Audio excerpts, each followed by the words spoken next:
palagay ko, 4 ang kategory. Number 1, ito yung mga taong feeling nila, alam na nila lahat. Ang hirap turuan, ang alam ng lahat. And when a person is feeling na, ay, alam ko na yan, napakinggan ko na yan, mahirap turuan ang isang taong ayaw nang magpaturo. Pangalawa, prejudice. O sino daw ang magsasalita? Si bishop ganito. Ay nako, yan ang bispong tumanggap ng SUP, no? Ayoko ng ganyan. Sino yung magmimisa? Ay, yung paring ganito, naka, ay lalo na yan. Kilala ko buhay niyan. Sinong magsasalita? Yung ating janitor, naka, nag-aaral pa ako sa Ateneo, janitor lang aking papakinggan. When we are prejudiced against the messenger, we kill the message.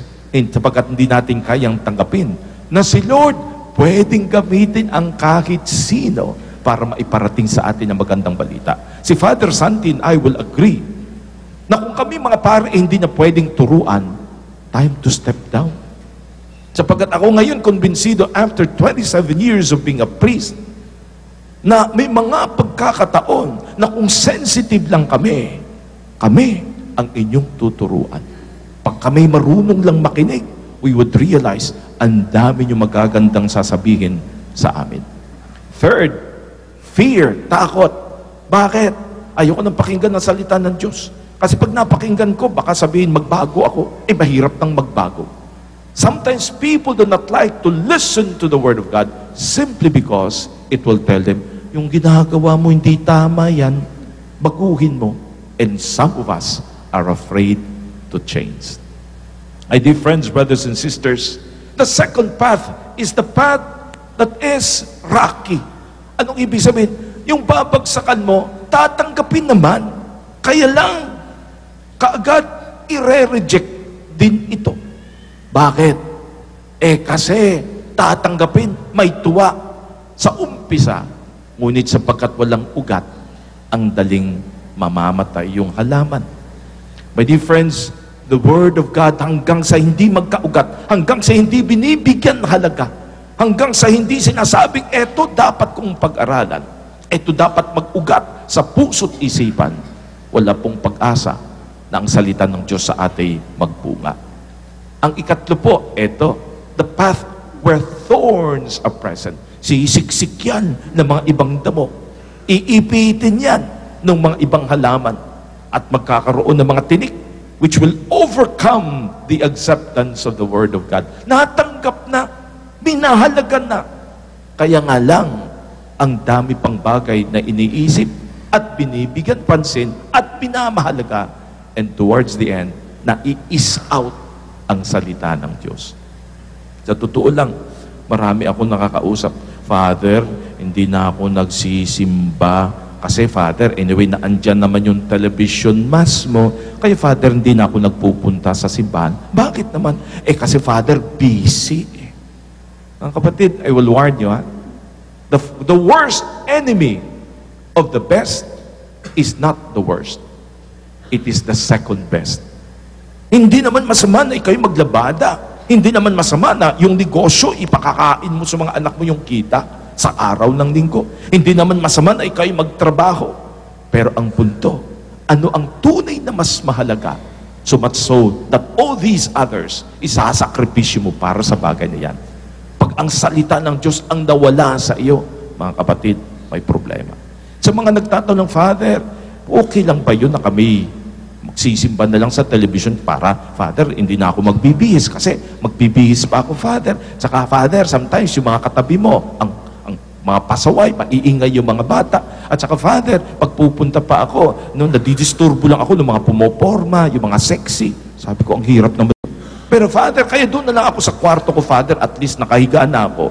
Ang sabi ko sa kanya, alam mo kapatid, yung ating misa, blessing yan para sa mga may sakit. Kaya ko ang tinatanong mo, Father, pwede na ba sa television? Simple ang sasagot ko, magkasakit ka muna. Alam mo naman, paulit-ulit kong sinasabi, paano mo man matatanggap ang komunyon kung nasa kwarto ka lamang? Pangalawa, siyempre mas mahalaga, paano mo maibibigay yung iyong kontribusyon? Magkukolektas, baka naman iyan ang inaayawan mo. Mahalaga din po yun para sa ating ikatataguyod ng ating simbahan. Pang-apat na lupa, eto yun. The soil that is able to receive the Word of God and to treasure it, receive it with joy. Uy, mahalaga ito. And then, to put it into practice.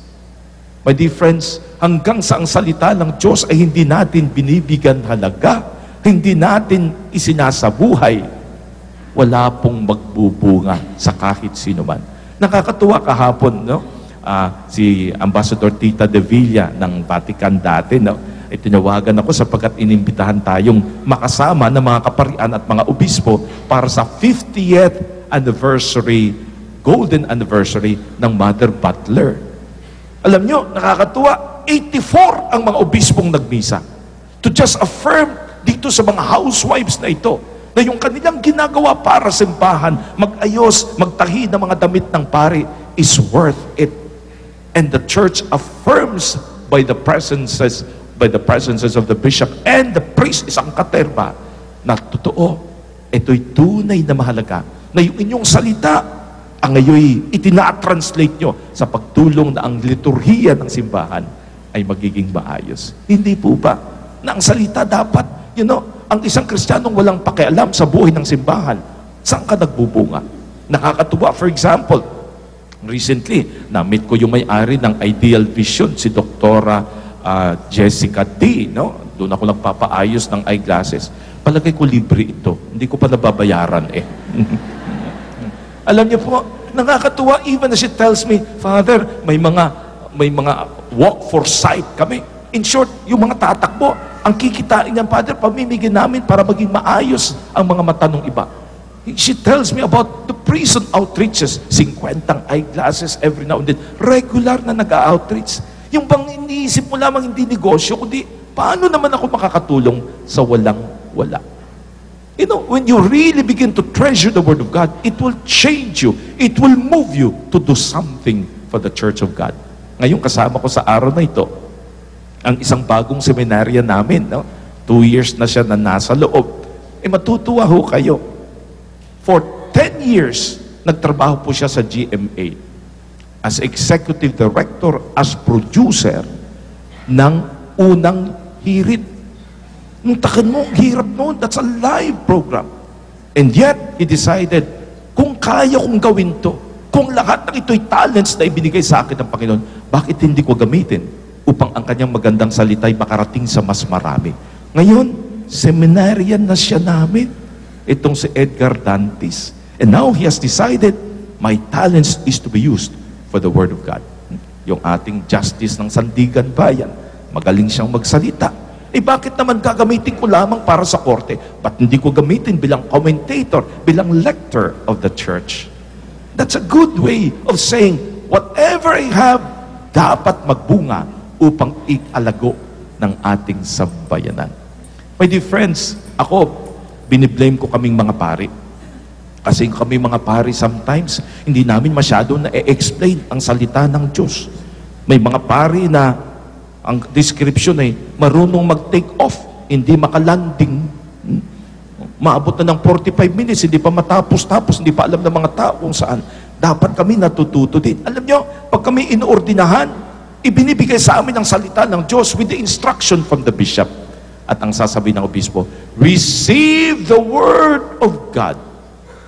Teach what you have received and practice what you teach. Challenge namin yan. Please, today, we pray for your priests. We pray for those who proclaim the Word of God. But we pray for ourselves na sana maabilang tayo, hindi sa una, na kaagad nire-reject ang salita. Hindi sa ikalawa, natatanggapin ngunit hindi nagkakaugat sapagkat hindi minamahalaga. Na sana hindi rin tayo mabilang sa ikatlo. Na totoo tinatanggap, ngunit sa dami pang binibigyan halaga, pakunti-kunting nawawalan ng halaga ang salita ng Diyos. Sana tayong lahat sa buhay natin will be the good soil, the seedbed that will accept the Word of God. Treasure it, put it into practice, and bear good fruits. Amen. Tayo po'y magsitayo. As we